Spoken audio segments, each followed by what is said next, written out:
And we pray all these things in the name of Jesus Christ, our Lord and Savior. Amen. Amen. Thank you. I Pledge allegiance to the flag of the United States of America and to the republic for which it stands, one nation, under God, indivisible, with liberty and justice for all. Amen. Thank you. Are we all here today? We have nobody on Zoom?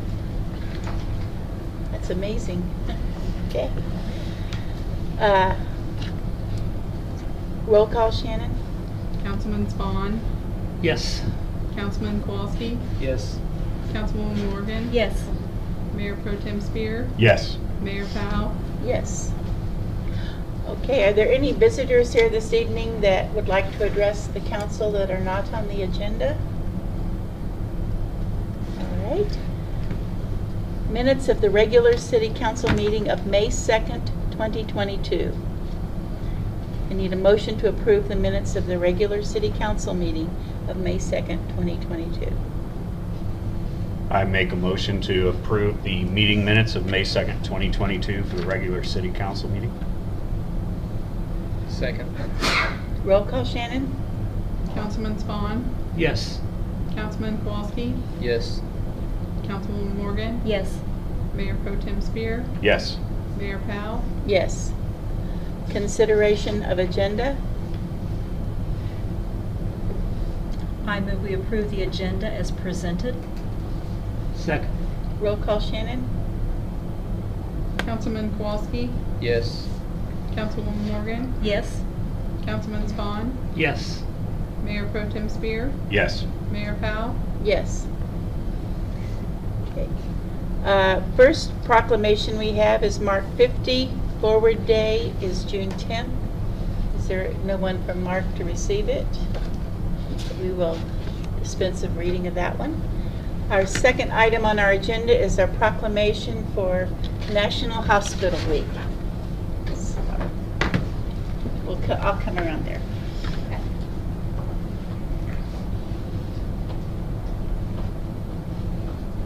Face the camera. Whereas the city of Excelsior Springs is pleased to salute the Excelsior Springs Hospital as it celebrates the National Hospital Week. And whereas National Hospital Week is an opportunity to highlight our Excelsior Springs Hospital's caring staff and quality professionals that have a major responsibility to the welfare of our community and surrounding areas. And whereas the city of Excelsior Springs recognizes the individuals who work in America's hospitals and health systems and asks the public to join in celebrating National Hospital Week by showing support to all healthcare workers. And whereas the healthcare workers at the Excelsior Springs Hospital not only met the challenge of the COVID-19 pandemic, but also continue to play a critical role in the city's response efforts while providing routine health care for the people of Excelsior Springs. And whereas hospitals and healthcare staff support the needs of patients and community and are critical to sustaining and improving the daily and long-term well-being of the citizens. And whereas National Hospital Week is a time for everyone, individuals, employers, other healthcare professionals, community leaders, and nurses, to recognize the positive impact that healthcare workers have on our families and friends and the selfless ways they improve the community. And whereas we are honored to celebrate the individuals who work tirelessly to help others in their greatest time of need through their compassion, patience, and dedication. Now therefore, I, Sharon Powell, Mayor of City of Excelsior Springs, do hereby claim May 8th through 14th, 2022 as National Hospital Week and encourage all to recognize the contribution of the Excelsior Springs Hospital personnel.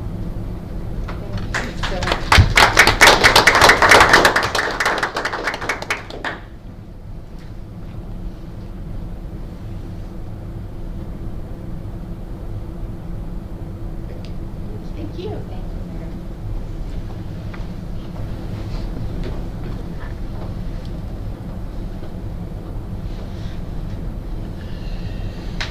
Okay.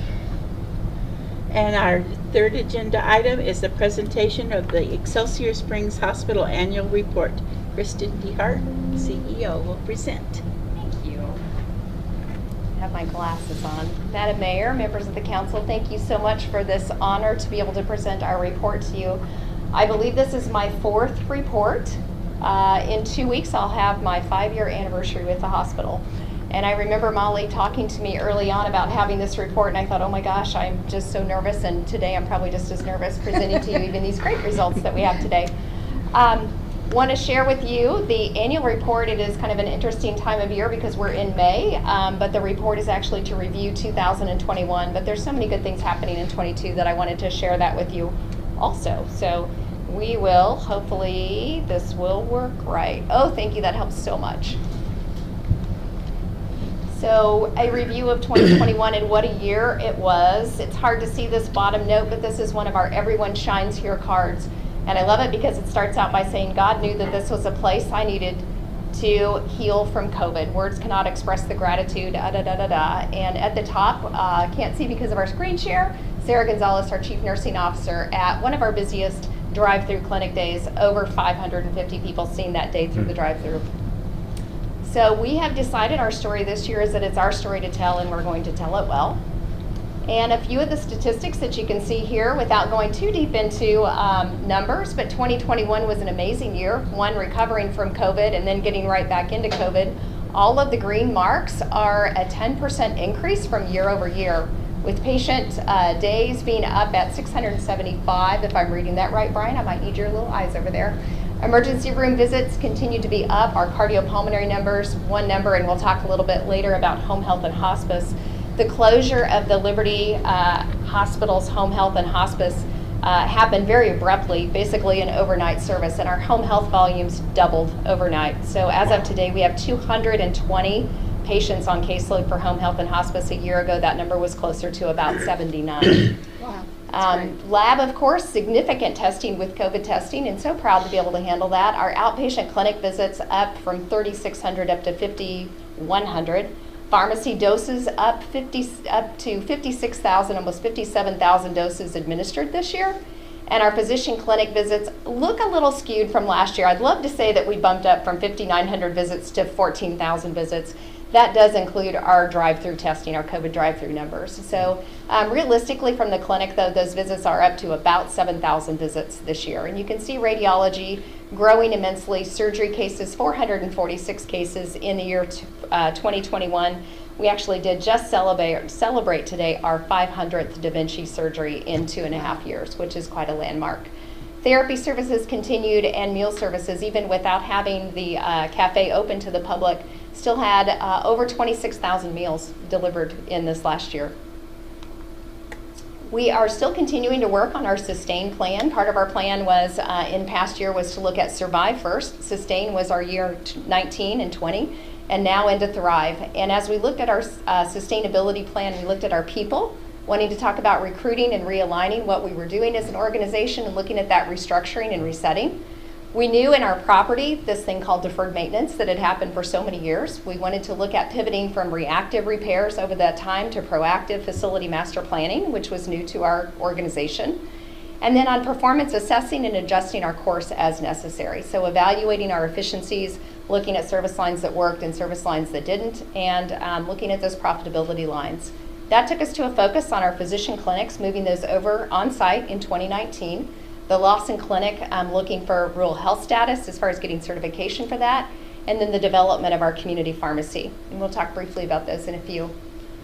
I always love our people, and we have some really good people to highlight this year. New additions, Ethan Kent is with our Senior Life Solutions program. Ethan is like our long-lost son.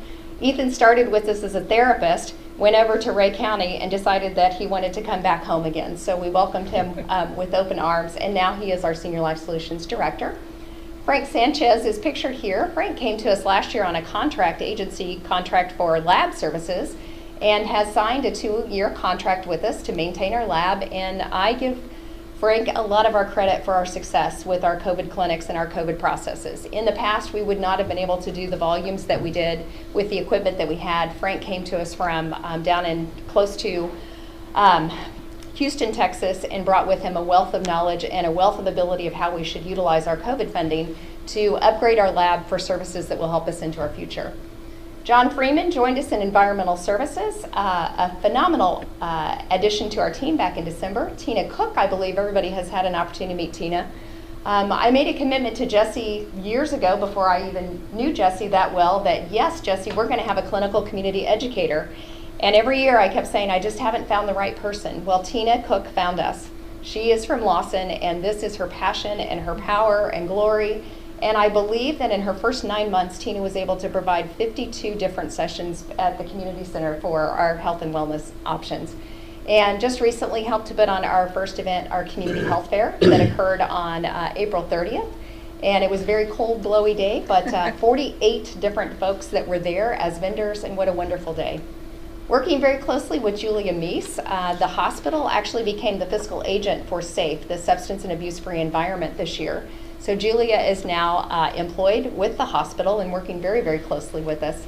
And then a great addition is Kate Casey as our dietitian, working with us full time.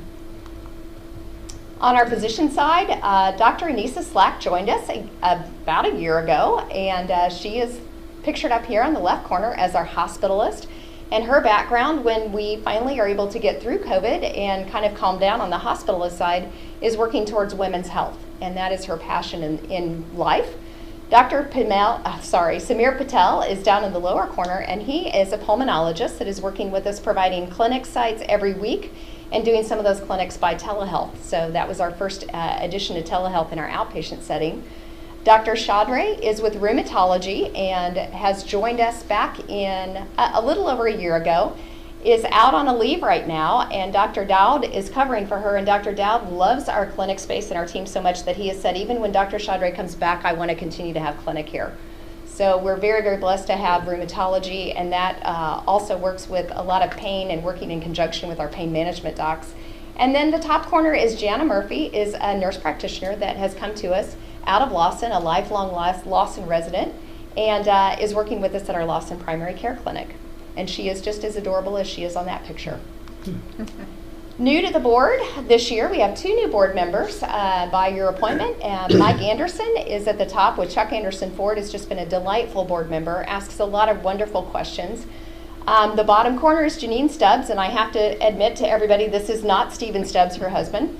This is Josh. But I said, you know, Janine keeps her profiles really, really low and tight, and I could not find a picture, but that's just an adorable picture of Janine. So she said, that's okay, that's Josh. Everybody knows Josh.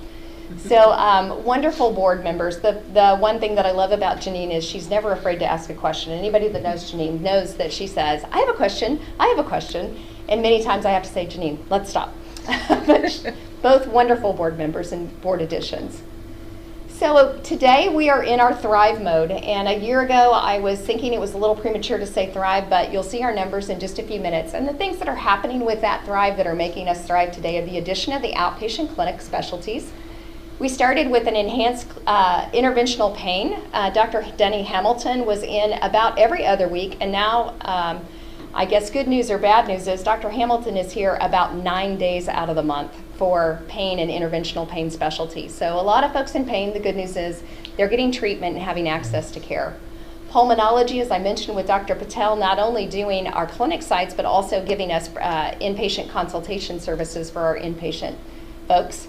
Urology clinic, Dr. Auberger and Dr. Kosminski, the Mike and Mike team, came to us from Phoenix Urology, loved our clinic site so much that they actually came and they're doing clinics now as M&M Urology. I think that's so cute, not M&M, but M&M. And are doing a clinic each week, and also are very tied into the use of our Da Vinci surgery for urology services. So they have already in this year provided about 28 urology services for us, surgical services, and clinic each week. And then surgical ED and inpatient just continues to grow exponentially with all of the volumes that we're seeing. I mentioned earlier the growth of home health and hospice.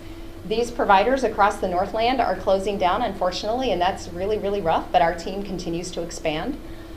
We now have a team of about 60 folks in our home health and hospice team, wow. And they are incredibly busy.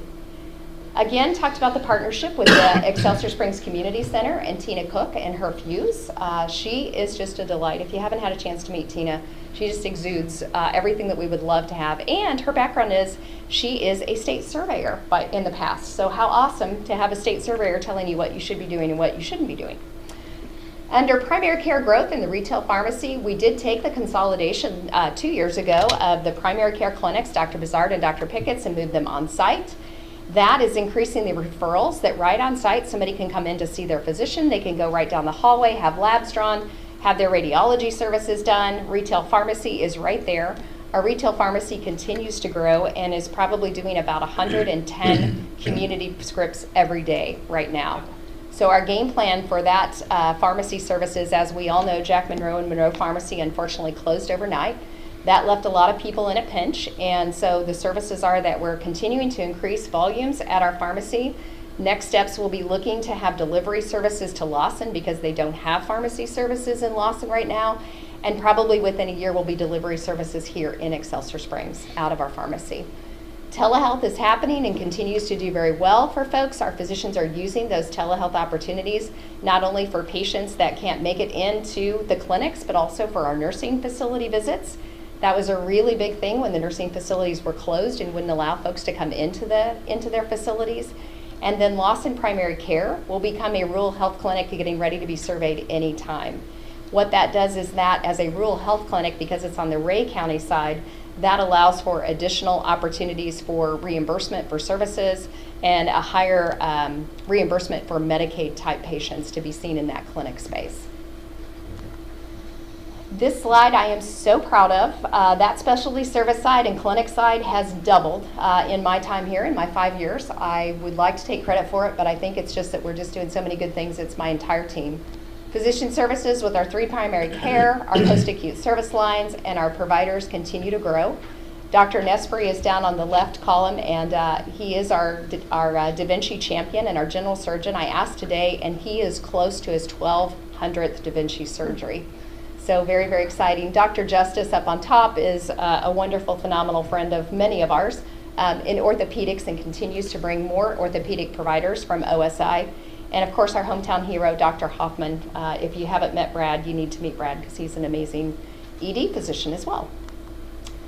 Hard to see here, but what I wanted to share is even in tumultuous times, our Board of Trustees generously approved over $9 million in expenses in this past year due to or towards our equipment, our programming with online resources, and our physical plan.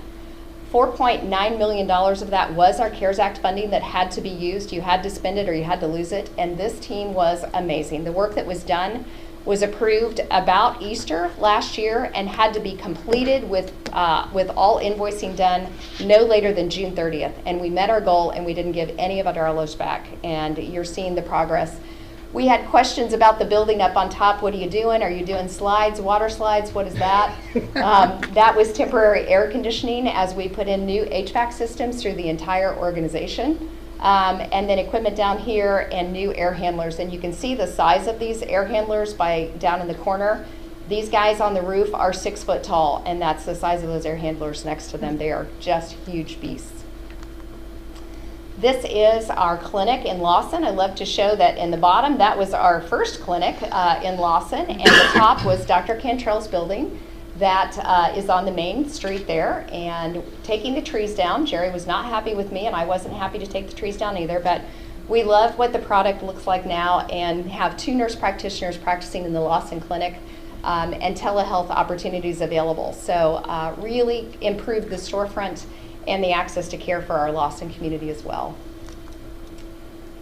The service connections with our community, we continue to give back with our community connections. I won't read all through these, but we are nothing without our community, and we are nothing if we're not giving to our community. And we are at a state now where we can give back to our community and help many areas for being that health option in the community, and also being able to provide health information back to our community. So working very closely with Clay County Public Health, with the Excelsior Springs School District this year providing vaccines to their teachers and their students. Community of Excellence with our Excelsior Springs Thrive team. What an exciting adventure this has been for that. We have an employee assistance fund that most people are not aware of, but when we do have employees that maybe have a need that's unmet, maybe falling on hard times, We have a small committee that's available, and those can be offerings anywhere from $150 to $500 for our employees. And that is a fund that is generated by our own employees, and usually it is at the insistence of one of our employees coming forward for one of their coworkers needing help. So between that, our mammography fee, or our mammography assistance fund, over the last year we were able to help with probably about $6,000 worth of funding back to our employees to help them get services needed. Still continuing to work on that Missouri Medicaid expansion initiative. It's just still continuing. Lots of questions. We do have a financial counselor and a Medicaid enroller that is working at our hospital now. Her name is Kayla. A lot of people have said, wow, it's out there, we really want to get enrolled. How do we do that? Can't we get people out on the streets to help people get signed up? It is a very, very tedious process to get enrolled in Medicaid. And it takes several weeks, and there are several hoops to have to be done. So very proud of our team for working through those transitions as people come, and if there's an opportunity for them to enroll in Medicaid or qualify for Medicaid services, that is what we're doing. We're sitting down with them to help provide that counseling service. Have talked kind of about the rest of this, so I won't go too much into detail there. Overall, I like to share this slide because this is a slide in my orientation deck, and it does basically just say that not only are we a hospital providing hospital services, but we have a commitment to our community to provide services through the hospital and to our community members. But it's not enough to just come to work and be at the hospital every day. We want our employees to integrate into our community because people do business with people that they know. People do business with people they like. And it's a pretty amazing community to be a part of. So I highly encourage all of our employees that by being out into the community and instilling confidence in the services that we do and the stories that we're able to share, that is tenfold coming back to us in volumes and the love that we receive really as providers. I wish that we were done with COVID. We're not quite finished with COVID yet, but we did close our drive-thru, but I just wanted to kind of wrap up, and next year I will not have COVID slides, I promise. But we started a partnership, and we're so grateful for North Kansas City Hospital to help us. Early in the year in 2021, the state would not allocate any doses of vaccine to anyone other than the larger organizations. And our partner at North Kansas City Hospital, Dr. Reiches, said, nope, we're going to get your staff vaccinated, and we're going to get vaccines to your community. So our vaccinations up until the summer months were donated to us from North Kansas City Hospital. And some of those numbers updated were 5,200 doses were administered through our vaccine clinic over at Dr. Pickett, Dr. Baldwin's old office. We had 10 separate clinic dates, and in many of those we were even able at the last to be able to do the students when the students were allowed to have vaccinations. And continuing to do boosters, we've administered 500 booster doses. The COVID testing, many of you, I will not ask to have your hands, frequent flyers through our drive-up testing. But overall, 9,000, almost 9,800 tests administered through the drive-thru alone. And in last year, total testing, 12,400 COVID tests were provided at our hospital. This was 8 months ago. We weren't even supposed to be able to have access to testing and vaccination resources. So I am so proud of our team for what they were able to do. And I think even more importantly is our results were typically resulted in less than 2 to 3 hours through the patient portal. Whereas I know that others in the Liberty area, the North Kansas City area, those were sometimes out 24 hours before you could get results. So we were very, very proud of our staff. Like to get kudos to Angela Ochoa. Angela is our infection prevention nurse, worked very closely with Frank and team to pull this off for us and continues to do her job today, as in our community we're continuing to see positives pop again. Finance, if you have not met Cameron, the goal is to keep Cameron happy. If Cameron is happy as our CFO, everybody in the house is happy. When Cameron's having a bad day, we're all having a bad day. But seriously, Cameron is absolutely brilliant when it comes to finance, when it comes to accounting, and when it comes to critical access financing. Cameron does not sleep most days, most nights. And what we're looking at is volumes. We're looking at charge master updates. I added in today about adjusting contractuals, and to give just a quick, brief little educational opportunity. What we were finding a lot of times, let's just talk about lab first. In lab, we had so many people coming back to us saying, oh my gosh, this lab test is costing me $142. You know, if I go to Quest or I go to LabCorp, it's only $7.50. Well, we went in and looked at our charge master, so that's kind of like the charge master is all your charges, and we started looking, and it's like we have the base price, we had this contractual allowance that the insurance companies allow you to mark up. At the end of the day, the insurance companies were writing that off, so we were losing that, so we're charging it up, we're losing it on the write-off, and employees and patients were upset with us. So we said, let's just stop with that write-off. Let's stop with that write-up and the adjustment. So our lab charges came significantly down. We lost no money for doing it. It was just an accounting situation. And our employees are so happy now, saying I'm getting reasonable services. And our lab volume, as you've seen, has continued to go up.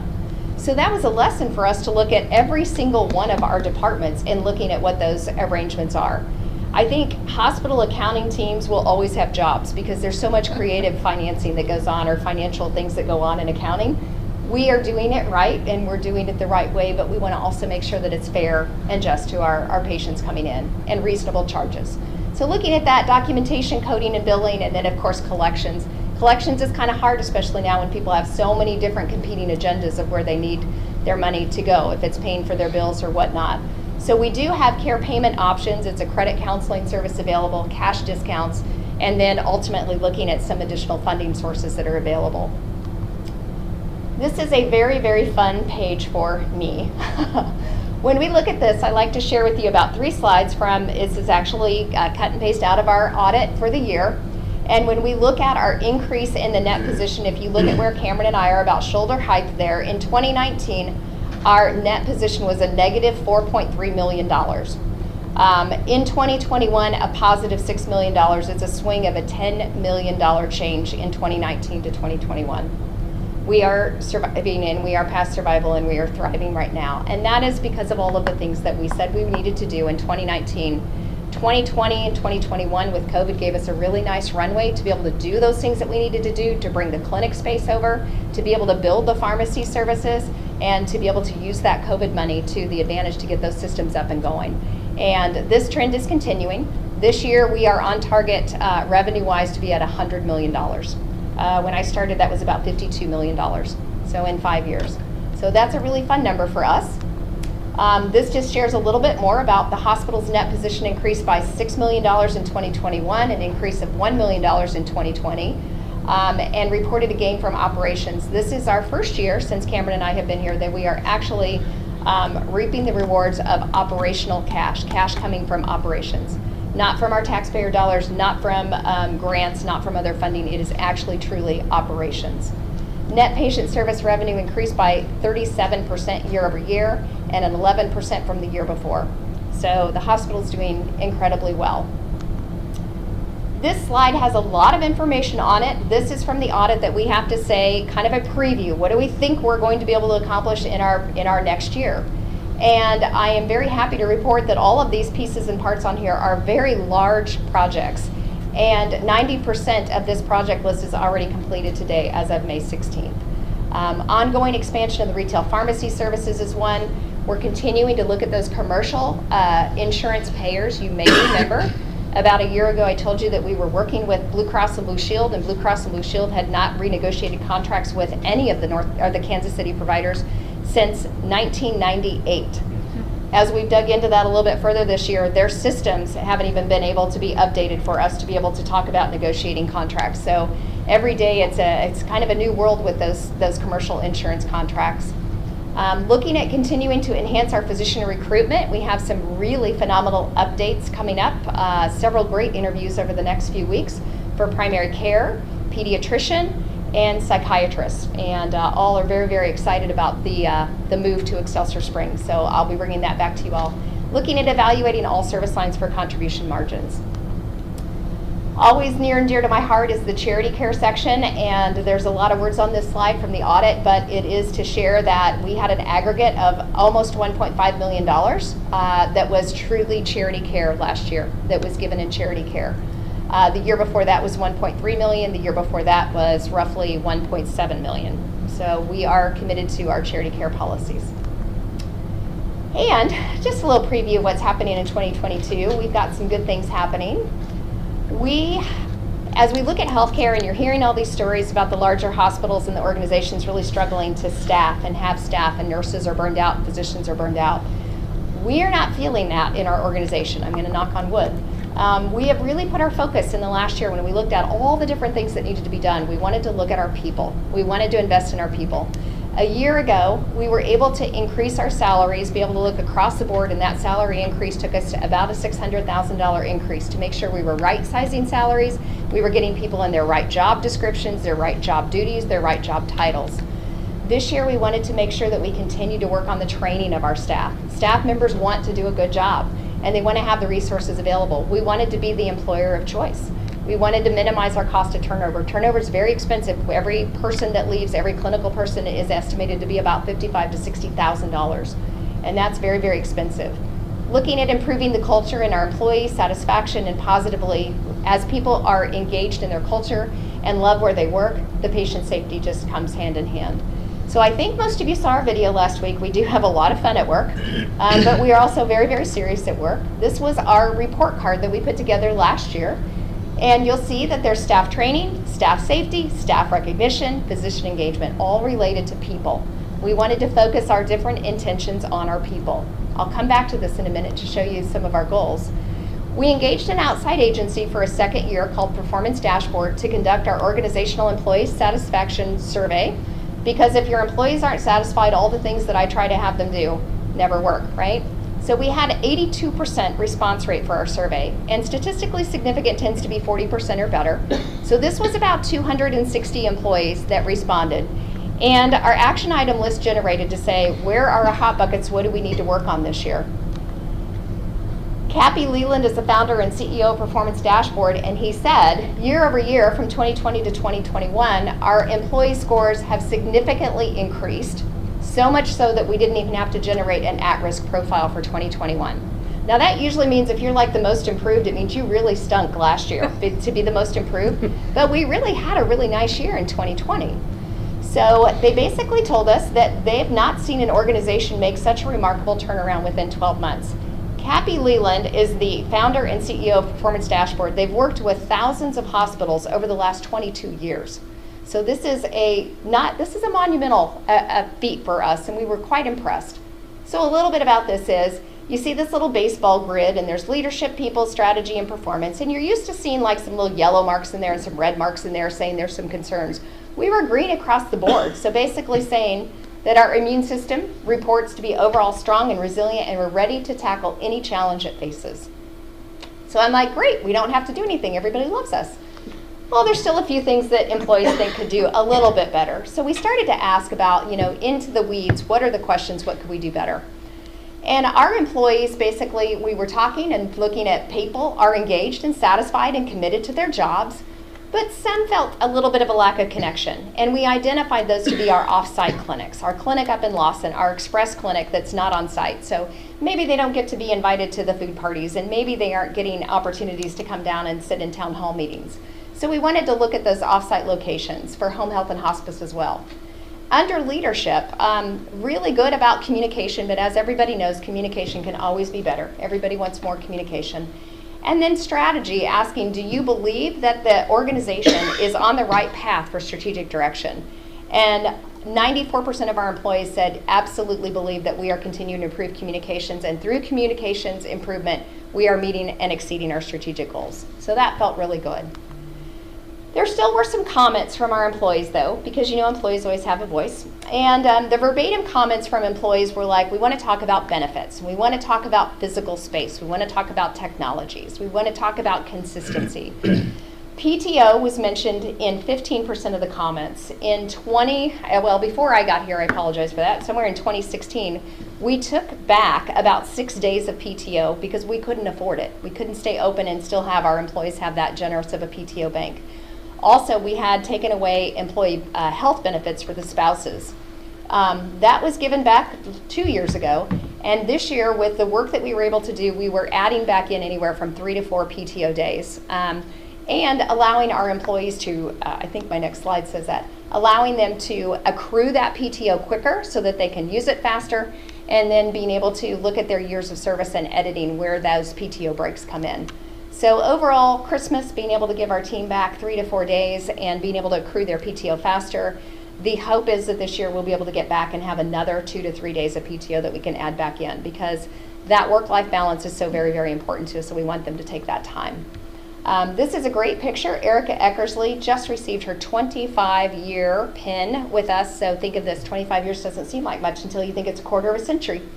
And she goes, oh my gosh. I said, yeah, you started when you were about 2. But these are the ventilators that actually Doug Ritchie helped us get from the state back in August.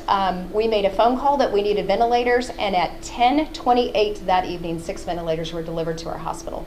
So that was a wonderful, wonderful gift, and we finally just now have sent those back. Probably about 2 weeks ago, we used them that long. So great teamwork here. We love our partnerships with and other benefits that we have available with the community center, having our unlimited membership for our Excelsior Springs Hospital employees. It was a wonderful year this year for awards and recognition through the Chamber of Commerce, where we received the Chairman's Award this year, and also through the Northland Coalition, the Outstanding Partner in Prevention Award this year, for the work that we were doing with SAFE as an agent. Our Excelsior Springs Healthcare Foundation continues. This is our 30th year.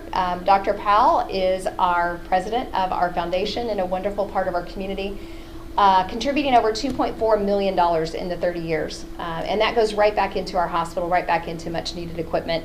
The golf tournament is coming up, and we're already super excited because we know that it's going to probably be about a $30,000 to $40,000 event for us to give back to our community. And we've already figured out where to spend the money this year. North Kansas City Hospital is our partner, and with Dr. Righteous being the CEO, president and CEO there, working and continuing on support services and offerings. So in the past, we had our biomedical teams working out of North Kansas City Hospital, our pharmacy services, our North Kansas City Hospital pharmacy teams, and having some really great conversations about increasing insurance benefits. So more to come on our partnership with North Kansas City Hospital. We did convert over to a company this year for One Digital, which is financial planning and wealth management. They have been a phenomenal partner, interesting market, and they're like, just hold the course here, it's going to come back. And then in June, we'll be working with CISA, the Cybersecurity and Infrastructure Security Agency, for cybersecurity, for all of the work. And they're coming on site to do a 2-day full survey of all of our services. So very excited to have them on board with us. Continued top of mind is our physical plant as well, and we're looking at our current project list, and we have had a mock survey because our state survey will be coming anytime, and looking at what those tagged items are for compliance, and looking at what we can afford to fix reasonably, what we can do, and assessing alternatives. Looking at people working in remote workspaces, shared office spaces, and really looking at that long-term visioning plan, 1 year, 3 year, and 5 years. Communication is always out there, so having those direct line meetings with our one-on-one staff. You might be seen out on social media. This is Chris Regal. She is our assistant and our foundation coordinator, and she does a lot of our social media campaigns. We have our vision newsletter that comes out monthly. Courtney Cole and Morgan Seitz are helping us with our vision newsletter. And then internally, our team is working with The Source, which is a clinical newsletter that comes out monthly. We are investing more into our leaders this year, our directors. We spent some money to bring Bruce Tolgan, an author of It's Okay to Be the Boss, and telling us how to train our directors. Many of our directors have been in our house for several years with never having any outside consulting work to show them that it's okay how to be a leader and how to develop your people. So it was a great day at the Elms. You'll see these folks are getting ready to, I made them make up a song lyric, and so they're trying to find their lyrics on their phone. I promise my director team is not sitting there on their phone. But a great day. We even included Dr. Hoffman in the mix, and it really is about accepting your authority and taking charge to be a strong manager. It can't just be your executive team doing that. So here's our report card now of where we are, and in green is what is coming along very nicely. In orange is work in progress, and red is where we know that we have significant work to do. So our departmental orientation standardization is coming along nicely. Over staff safety, you can see emergency preparedness. This is what we already know we need help with. We hired a person that just started with us today. Colette Culver is her name. And she's our emergency preparedness coordinator, and she's already got a great plan working for us. Event response, this is going to be helping us with that. Project 3 for community relations. We want to continue to work with our Excelsior Springs Police Department, Fire Department, EMS services. We've got a meeting set up this week to get that meet and greet started, and our work with the Chamber and DEP is coming along nicely. So we are here to make people feel better, and that, I believe, is the presentation for the night. And there's our hospital. Yay. And I'm happy to address any questions that anyone might have.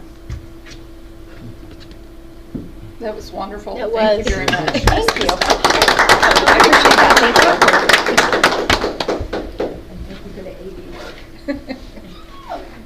Thank you. That was great. Okay, our next order of business is consideration of a golf cart lease agreement, a resolution approving acceptance of a lease proposal by Masick Golf Car Company for the lease of certain golf cars to the city. And I think Shane is going to address Good evening. this. Shane Gardner with Orion Management and Excelsior Springs Golf Course. That was a great presentation.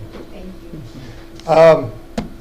We're going to go from saving lives to saving strokes. So anyway, I was not able to be with you 2 weeks ago. I was in Lubbock, Texas, meeting with the city of Lubbock, and I'd much rather be here. Let me just tell you that right now.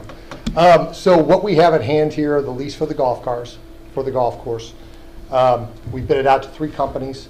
If you remember 2 months ago, 2.5 months ago, we kind of met in a different location and talked about whether or not we should own these golf cars. And we got prices for that as well. We're not in a position where we can do that, so we're probably going to have to go back to a straight lease, which is what you all have done traditionally. There were 3 companies that were contacted: Club Car, Easy Go, and Yamaha. The prices on your sheet there, I believe, you're looking at $8,314 a month. Times 6 months, just under $50,000 a year. So you're talking about 72 golf cars, passenger golf cars, 4 transport golf cars that are used for maintenance, 1 for a driving range to pick up balls, and then 1 for a beverage car. And if I was in your position, I've written down some questions that I would ask someone like me. So from my standpoint, how often do you get golf cars? Country clubs usually switch golf cars out about every 3 years. Their members are paying anywhere between $600 and $1,000 a month, and they charge about $25 for a golf car per person. So they want to make sure they have brand new golf cars. City of Kansas City, Missouri, City of Blue Springs, they trade their golf cars out every 5 years. This is what we're doing here. You also have a maintenance agreement included with this price, so you have someone from Masick coming here to service the golf cars to make sure that they're running. The revenue per year on the golf cars is about $240,000 a year. So you spend 50, you make 240. You might ask, why do we need 72? Could we get by with 68? 72 is kind of a number that we use for a full golf tournament. If we have a full golf tournament, we have anywhere between 130 and 144 golfers on the golf course. And then there's extra golf cars needed so that someone can drive around and take pictures, do different things like that. So that's kind of how you set on the number of 72. Plus, at any given time, you might have 1 or 2 that are down. You have 4 transport cars that Frank and his staff use to drive around and take care of the golf course as well. The beverage car keeps people happy because they get to get drinks on the golf course. And of course, we use the driving range to pick up balls on the range. You might ask, can they go longer than 5 years? I would tell you that what we see now, when I was at the golf course today for a meeting, we had 6 golf cars that were down. And that's just, it's typical. You could go to any other golf course, and if they've had golf cars for 4 years, they're going to start to break down just from constant use. We have them come, bring them back up to speed, and then we have 72 again. But usually your number is somewhere in flux between 68 and 72 as you start to get towards the end of your lease. So 5 years is usually the longest that you ever see anybody go without trading a fleet in. The best bid, is this the best bid? You look at low price, but is it the best bid? I will tell you that when you look at electric golf cars versus gas golf cars, Yamaha makes a good gas golf car. They don't have as much history with electric golf cars, but they make a good gas golf car. And they're also the lowest price, so it makes sense to go that direction. So we're asking for your approval on that. They would ship the golf cars probably sometime anywhere between November 1st and probably January or February, but they're going to provide us golf cars until we get the new golf cars in. So I'd be happy to answer any questions that you may have. Is that provision for golf cars the current fleet that we have? Yes. So we're just going to keep We're going to maintain keep the those ones that until we have take until the new delivery? ones come in. Okay. And I will tell you that most manufacturers right now are a year out. Now, Yeah. you know, Yamaha has told us that they will be there somewhere between November 1 and probably February 1. So we feel pretty confident that, but either way, we're going to have golf cars. So that's, yeah, that was important.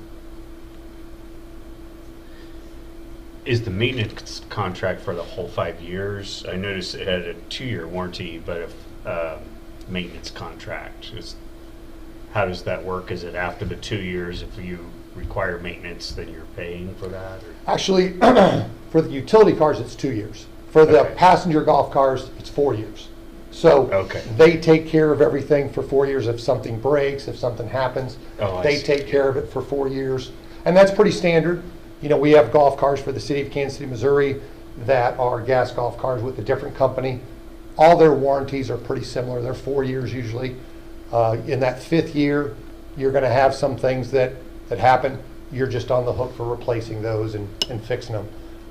With, I think, them also having a maintenance contract, your likelihood of having additional problems is probably cut in half. Because when you're trying to cobble together Jim to fix this or Joe to fix that, sometimes that stuff just doesn't get done.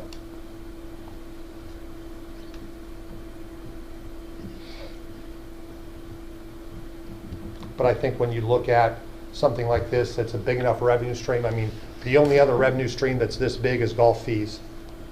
And, you know, I want to make sure she's got golf cars when she brings her tournament out there, so. Thank you. Any other questions for Shane? Okay.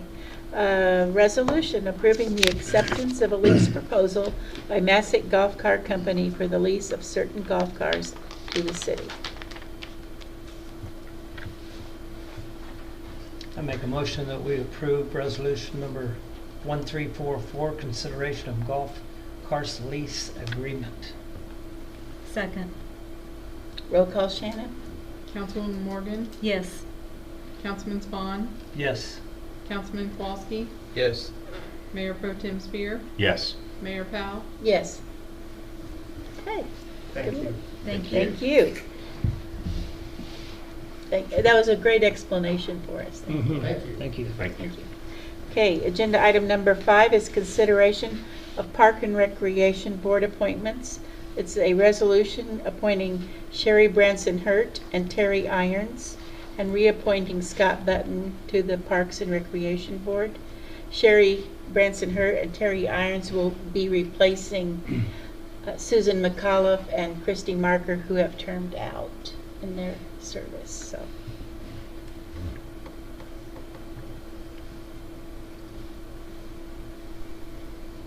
I move we approve resolution number 1346, consideration of Parks and Recreation Board appointments.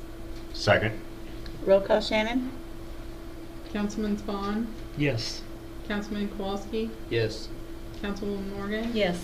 Mayor Pro Tem Spear, Yes. Mayor Powell. Yes. And they aren't here, are they? So, okay. Agenda item number 6, a resolution authorizing and approving an agreement between the City of Excelsior Springs and the Excelsior Springs School District for school resource officers. Chief Bell. Good evening, Madam Mayor and members of the council. Based on recommendations from the Missouri School Board Association and the National Association of School Resource Officers, the City of Excelsior Springs and the Excelsior Springs School District annually adopt a written MOU agreement regarding our school resource officer partnership. The current MOU agreement for the 21-22 school year expires June 30th of this year. For the upcoming school year, the school district expressed an interest in continuing its partnership and establishing another MOU, which has been forwarded to you previously. The school district school board approved the new MOU agreement at their meeting on May 9th of 2022, and once again are requesting to fund 3 SRO positions for this school year. The only notable changes from last year's MOU agreement are changes to the school year dates and the inclusion of Cornerstone Elementary The primary objective of the SRO agreement establishes that the SROs are employees of the police department and not the school district. The agreement also addresses expected costs and terms, helps formalize the relationship between the school district and the police department. I know that the question came up at the work session regarding the reimbursement of the salaries, and it does include salaries and benefits. So the school district does reimburse for 75% of that, and any overtime that is related to school activities. So I'm requesting your authorization for the city manager and I to execute this agreement as presented. Any questions? All right. A resolution authorizing and approving an agreement between the City of Excelsior Springs and the Excelsior Springs School District for school resource officers. I move we approve resolution number 1347 for the consideration of school resource officer MOU. Second. Roll call, Shannon? Councilman Kowalski, Yes. Councilwoman Morgan, Yes. Councilman Spawn, Yes. Mayor Pro Tem Spear, Yes. Mayor Powell. Yes. Okay.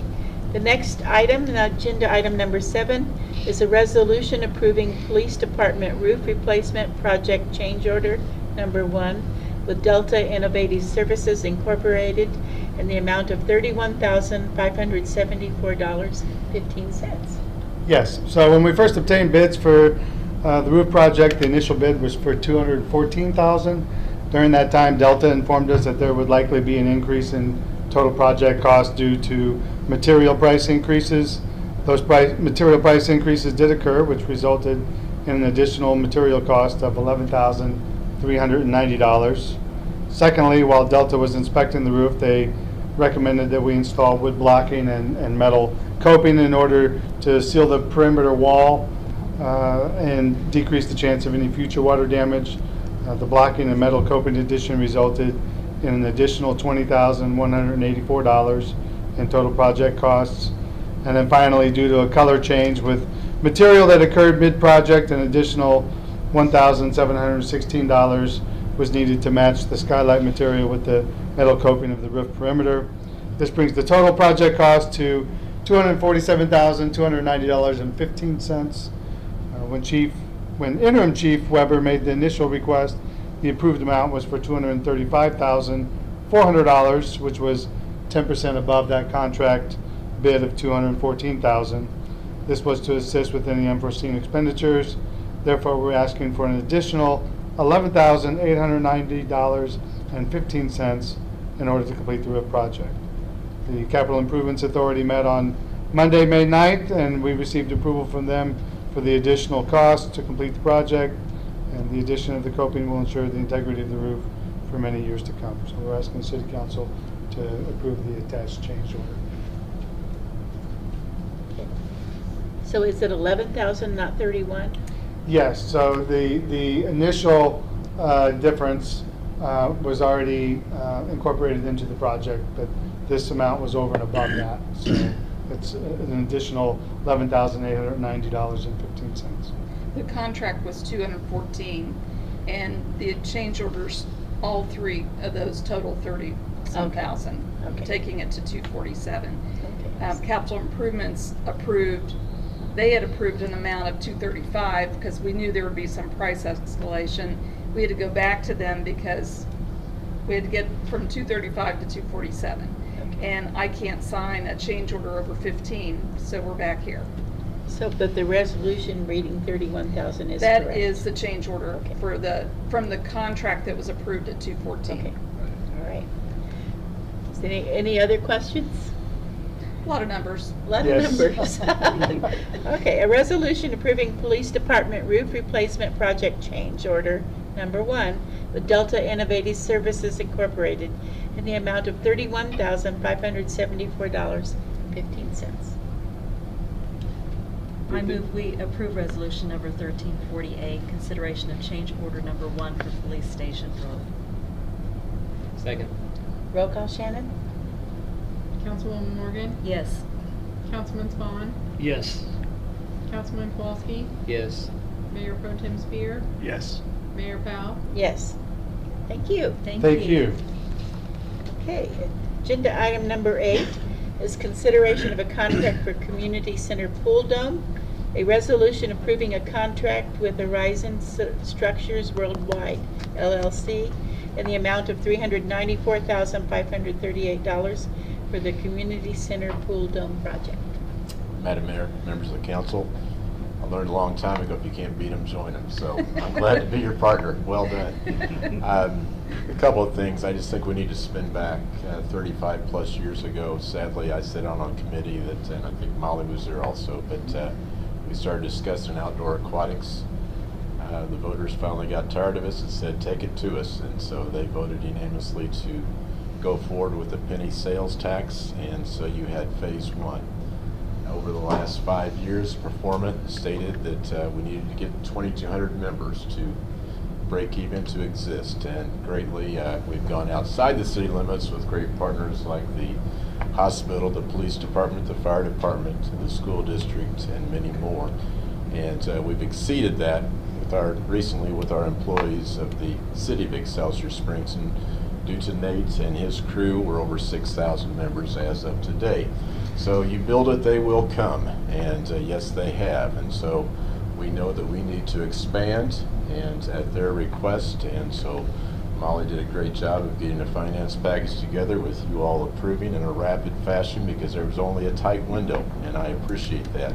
So on behalf of the voters, I thank you, and we want to continue forward. So tonight we start this phase. It's called phase 2, but I guarantee you there's more to come. Brought some renderings over here that you will see a dome, and that's what we're going to start with tonight. Outside the project, we have procured it within the city, and that will have a cost savings. And in front of you tonight with Horizon Building Systems, for your consideration and for your approval, is a proposal for assistance for an air-supported dome structure for the outdoor aquatics area. I remind you that Horizon holds a pre-bid contract with Greenbush Purchasing Cooperative in the 13th hour today. Paul has worked and will continue to work with them and their attorney to make sure that there's one clause that they gave us a phone today that it would be on the prevailing wage side. And so we assure you that those agreements with the addendum will be made. And so that is the recommendation, and I'd be happy to answer any questions that you would have.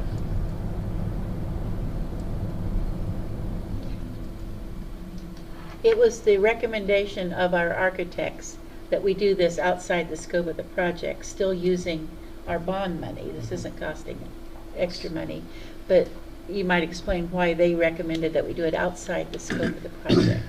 Once again, when you start working with the GC and others, then we were looking for cost-saving measures that we could do other improvements within the facility, getting the most bang for our buck, but also being accountable in regard to the construction process. So Horizon agreed and gave us the plans to work closely with SFS as well as the general contractor. Horizon is the only one that has it all in-house, and so the HVAC, everything will be within that product. Nate's made arrangements tomorrow to go and work with Horizon, and Wednesday they're going to be working.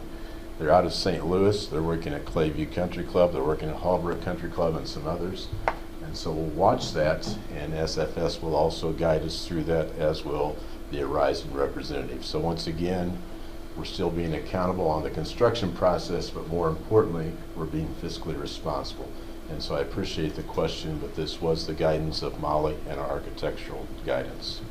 So it means the GC won't mark up the contract because it's under the GC. Right. Right. And Jesse, I know we talked a little bit, because it is a unique structure, they were going to be on site to help supervise the dismantling, the erection of it, but there was a period of time, I think, that came to an end. Yeah. I think the one thing to remember is when you have it falling within the project, then it falls back on the GC. So the one thing that we wanted to do was protect the integrity, but also protect the warranty. So we worked closely with Horizon to not only protect the warranty, but to extend the warranty.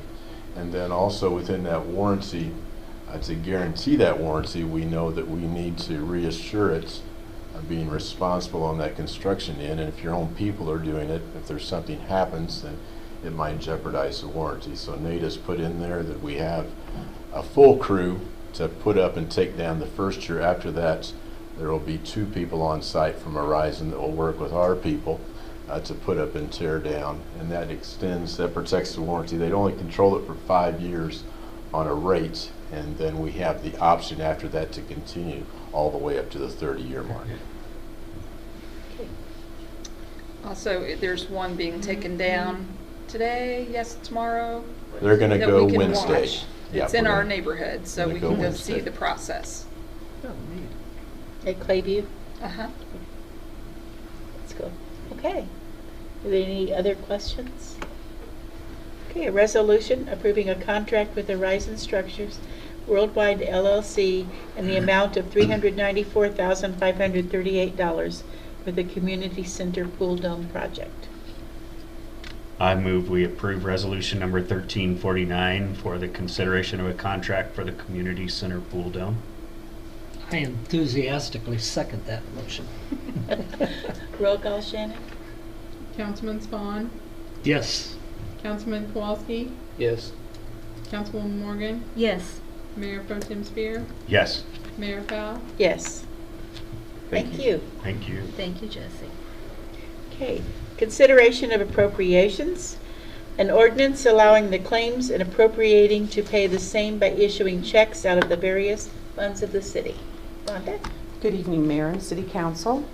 Appropriations for your approvals for a 2-week period. Appropriations on April 27th, $257,473.51.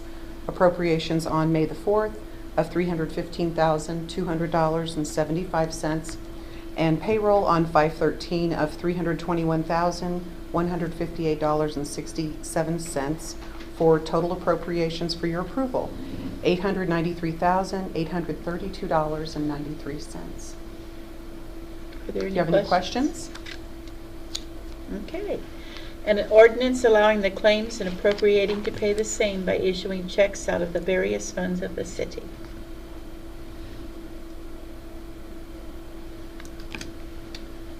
Move that we take ordinance number 22-05-04, consideration of appropriations to second reading. Second? Roll call, Shannon? Councilman Kowalski, Yes. Councilwoman Morgan, Abstain. Councilman Spawn, Yes. Mayor Pro Tem Spear, Yes. Mayor Powell. Yes. An ordinance allowing the claims and appropriating to pay the same by issuing checks out of the various funds of the city. I move we approve ordinance number 22-05-04 for appropriations. Second. Roll call, Shannon? Councilwoman Morgan, Abstain. Councilman Spawn, Yes. Councilman Kowalski, Yes. Mayor Pro Tem Spear, Yes. Mayor Powell. Yes. Thank you. Thank you. Okay, remarks by city manager? On Friday, we received an email from Missouri Municipal League rolling out or providing information to state applications, call for projects that we're starting soon. The funding that we have been waiting for to apply for the Hall of Waters is opening, as they are calling it. Launch date is July 19th, with applications due within 30 days after that.